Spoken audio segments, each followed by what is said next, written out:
Welcome back to the deep dive. Today, we really need to talk about market structure. Yeah, it's been a rough couple of weeks. That's putting it mildly. Yeah. If you've been staring at the charts this February, we're in early 2026 right now, you've probably noticed that the usual narratives, they just aren't really holding up. No, not at all. We're seeing this massive synchronization in price drops across the board. I mean, Bitcoin, Ethereum, Solana, XRP, they're all just falling together in a way that feels incredibly, I don't know, mechanical. Right. It's definitely not the standard sector rotation we're used to seeing. It looks much more like like a unified exit. Exactly. And yet, if you go on X or you watch the financial news networks right now, everyone is just obsessing over sentiment. Oh, always. It's always sentiment. Right. They're blaming the fear index or, the latest headlines or just investor psychology in general. Yeah. But we've got a source today that suggests looking at how people feel is actually a massive distraction. Yeah, and it's a really compelling argument. What if the reason isn't how people feel, but how the system itself is structured? And that's exactly the pivot we need to make today. So our source for this deep dive is a brand new scientific paper. It's a preprint published just this month on arXiv titled ASRI, an Aggregated Systemic Risk Index for Cryptocurrency Markets. It's a bit of a mouthful, but the ASRI paper is going to completely change how we look at these crashes. Yeah, because the authors are essentially proposing that what we are experiencing right now isn't an emotional panic, it's a structural failure. Right. So our mission today, for you listening, is not to guess prices. We're not doing that. We're going to use this new framework to measure the actual fragility of the crypto system using math and logic, totally stripping emotion out of it. Which is exactly what we need right now. I mean, the distinction between a market that is scared and a market that is fundamentally fragile is huge. Absolutely. Because if this paper is right, the crash we saw earlier this month wasn't about people selling because they were, sad or spooked. It was about the system literally losing the physical capacity to handle the flow. That is the core thesis. The ASRI, that's the Aggregated Systemic Risk Index, is an attempt to mathematically quantify that fragility. Kind of like an engineering stress test for the blockchain. Exactly. An engineering stress test rather than a mood ring. I love that.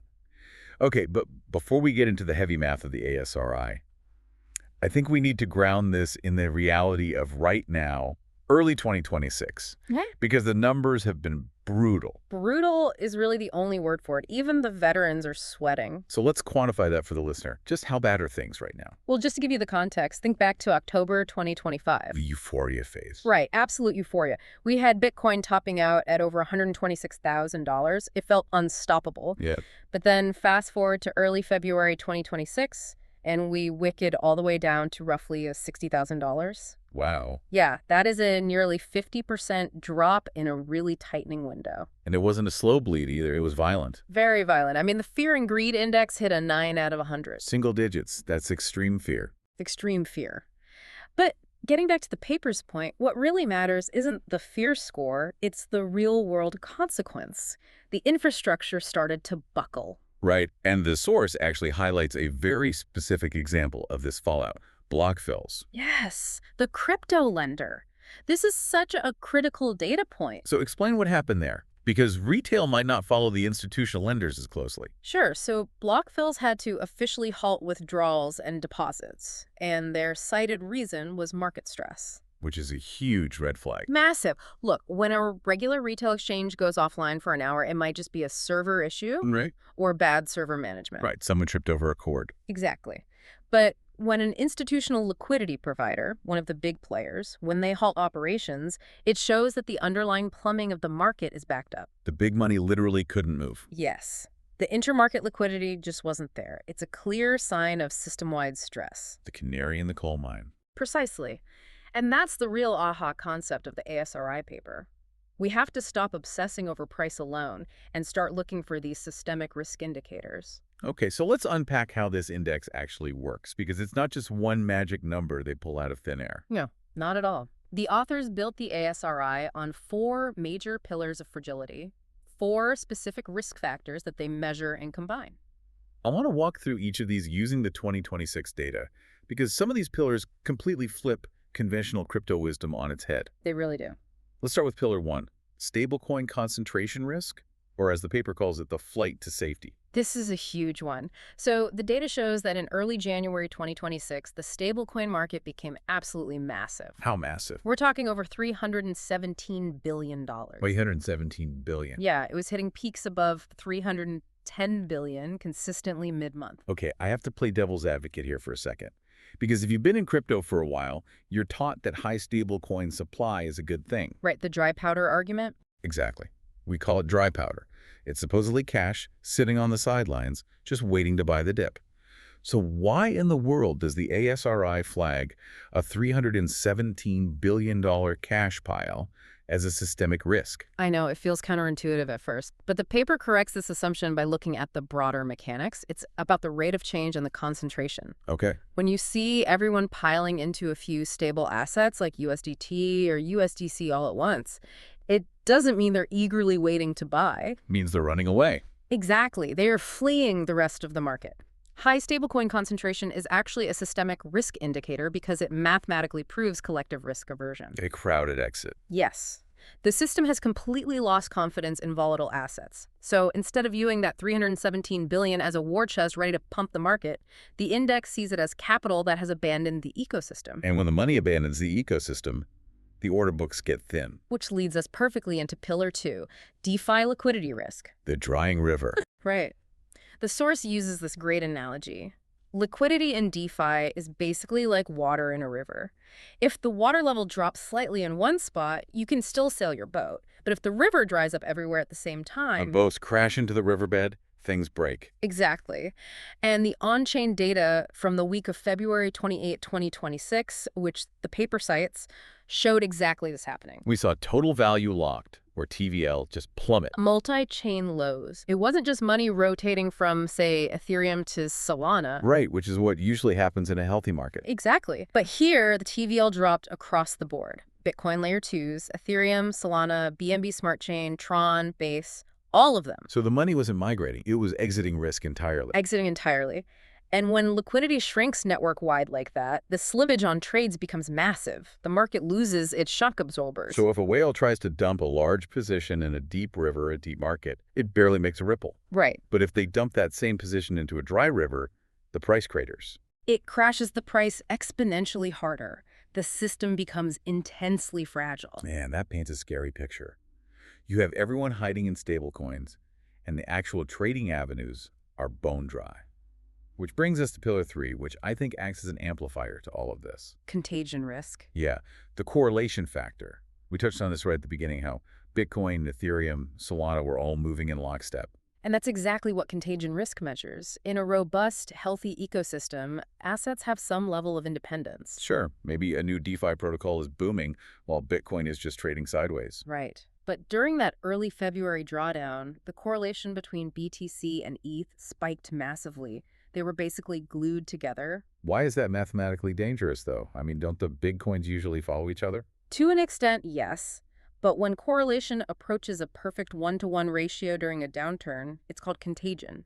It means if Bitcoin falls, everything else falls too, period. There's nowhere to hide. Exactly. They aren't acting independently anymore. So a stress event in one specific corner of the market, say the Blockvilles issue we talked about, that stress instantly spreads to every other corner. It's like a row of dominoes standing too close together. If one gets tipped, the whole line goes down. And the paper points out that this isn't random, it's structural. It's often driven by forced selling, cascading liquidations, and algorithmic trading that treats all these assets as just one big bucket of risk. Which means diversification is basically a myth during these events. During a contagion event, absolutely. You don't hold a diversified portfolio, you just hold one highly levered bet on the crypto market as a whole. Okay, so we've got a flight to stablecoins, we've got evaporated liquidity, and we've got total contagion, where everything drags everything else down. And then you add the fourth pillar. Right, Pillar 4. Regulatory opacity risk, or the uncertainty factor. Now, this one stands out to me. Why is that? Well, the first three pillars are very clearly numbers on a blockchain, right? Stablecoin, market cap, TVL, correlation. But regulatory opacity feels like a qualitative thing. It feels abstract. How does a math paper measure regulatory confusion? It's a great question. The paper actually uses a specific uncertainty index. They look at regulatory opacity not as a political debate, but as a quantifiable friction cost on capital. Interesting. Because 2026 has definitely seen some mixed regulatory signals globally. Mixed is a polite way to say it, Yeah. and the index shows that this uncertainty physically stops big players from committing capital. Because they don't know the rules of the game yet. Exactly. Market makers are looking at the landscape and saying, why would I deploy $500 million to provide liquidity if a new regulation might deem my whole operation illegal tomorrow? Right, so they sit on the sidelines. They sit out. And that lack of commitment acts as a massive risk amplifier. So the index doesn't just measure economic flows, it measures the uncertainty itself as a systemic risk factor. So going back to our drying river analogy, the market makers, the guys who usually pump water back into the river, they're just standing on the banks with their arms crossed. Because the fog is too thick. Wow. Okay, so when you combine those four pillars, you really see the full picture of fragility. But here's the big question. The so what for you, the listener? Right. Does this actually matter for your portfolio? Exactly. Because we have all seen indicators that look like pure genius in hindsight. People draw lines on a chart after a crash and say, look, it crossed here. Hindsight is 20/20. Right. Does the ASRI actually have predictive power? Or are the authors just fitting a clever math formula to historical data? Well, the authors knew that would be the primary critique, so they backtested the index extensively. And the findings are honestly stunning. Let's hear it. They applied the ASRI methodology to past major crashes, specifically the Terra Luna collapse and the FTX fallout. Two of the biggest black swans we've had. Exactly. And in both cases, the ASRI scores, those aggregate fragility levels, they spiked into the red danger zone weeks before the actual solvency events occurred. Wait, weeks before? Weeks. But I need to be very careful with how I clarify this. Okay. The index does not predict the price. It doesn't print a ticker tape saying Bitcoin is going to 50K on Tuesday. Right. It's not a crystal ball. No. What it detects is when the system stops being able to absorb risk. It predicts breaking points. Like measuring the gas leak in a room. It doesn't tell you who is going to light the match or when, but it tells you the room is incredibly combustible. That is the perfect analogy. And if we apply that to our recent case study, the drop on February 5, 2026. Right. When Bitcoin dipped to basically 60,000 flat, we saw hundreds of millions of dollars in liquidations just vaporize in hours. Well, the structural reality is that before that February 5th crash even happened, the ASRI signals were already flashing bright red. The gas was already in the room. Yes. We had the high stablecoin flows, the declining multi-chain liquidity, the high contagion. The structure was screaming that it was fragile. The trigger didn't really matter. The system was primed to snap. That is fascinating. But I want to push back slightly based on what happened next. Sure. Because shortly after that terrifying dip to 60K, Bitcoin rebounded. It shot back up above $70,000. And the whole timeline shifted back to, we're so back, the bottom is in, the danger is over. Yeah, the sentiment flipped overnight. So was the danger actually over? Did the ASRI show the system healing? This might be the most important takeaway from the whole paper. The expert warning here is, no, the danger was not over. Why not? The price went up 10 grand. Because of how and why it went up, Yeah. the paper introduces this concept of a liquidity vacuum. Explain that. Remember how we talked about thin order books making the price crash harder when people sell? Because there's no water in the river. Right. Well, thin order books work in both directions. When the order book is empty, it doesn't take much buying pressure to aggressively push the price upward either. Oh, I see. yeah. So buyers stepped in at 60K, and because there was so little liquidity, the price rocketed back to 70K. But the structural fragility, the four pillars we talked about, they remained. So the stablecoin concentration was still high, the TVL was still low? The contagion risk was still elevated, and the regulatory opacity hadn't changed. The paper calls this temporary structural relief. It's not a cure. The system just found a new, higher price point to be fragile at. Man, that completely changes how you look at a green candle on a chart. We're so conditioned to see green as strength. But sometimes green is just volatility in an empty room. That is a phenomenal way to put it. Okay, we need to summarize this because this has been a really intense paradigm shift. It really is. So the main lesson from the ASRI paper today is that crypto risk isn't about whether market participants are feeling greedy or fearful. Sentiment is secondary. Sentiment is noise. Right. Real risk is about structural mechanics. It's the liquidity drying up, the concentration of stablecoins, and the heavy correlation between assets. And the takeaway for you listening is that you need to fundamentally change how you analyze the market. Stop just staring at the price chart. Stop staring at the price and start looking for fragility. Start using this framework. Look at the plumbing of the system. Because the plumbing dictates whether the house floods. Exactly. So I want to leave you with a final provocative thought to mull over today. Something that builds on this source material. We talked a lot about that first pillar, the flight to safety. The massive rotation into stablecoins. Right. The basic assumption we all make is that stablecoins are the safe haven. You sell your crypto, you sit in USDC or USDT, and you are safe from the storm. That's the conventional wisdom. But think about the mechanics we just discussed. In the recent crash, what actually mattered most wasn't fear, it was the plumbing failing.